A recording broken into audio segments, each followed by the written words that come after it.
Hello and welcome to Carewell Physiotherapy Clinic. Today we are going to discuss about two topics, and both the conditions are neurological and all the symptoms are almost same. In case of sciatica or pelvic regional muscles khini ase hekhini jodi spasm hoi thake ba spondylolisthesis jodi hoy ase spinal ba jodi spine to disc herniation ba disc protrusion ba disc extrusion jodi hoy ase to enukwa condition ot amar jitu sciatic nerve ase he sciatic nerve to pinched hobo pare tar folot আমাৰ কঁকালৰ পৰা ভৰি তললৈকে এটা burning sensation tingling sensation আৰু extreme পেইনৰ এটা feeling হ'ব পাৰে যাক আমি সাইটিক বুলি কওঁ In case of stenosis,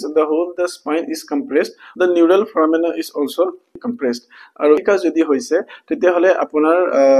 এখন ভৰি pain বা sensation যিখিনি symptoms আপুনি দেখিব এখন ভৰিতে দেখি পাব কিন্তু in case of stenosis both the leg will be affected post কৰি আছে বা long term লৈকে আপুনি থিয় হৈ আছে এটা পজিশন স্ট্যান্ডিং পজিশনত আছে তেতিয়াহলে pain will get aggravate increase হ'ব pain টো আৰু যেতিয়া আপুনি sitting পজিশনত আহিব বা আপুনি ৰেষ্ট ল'ব বা শুব তেতিয়া আপোনাৰ pain টো কমিব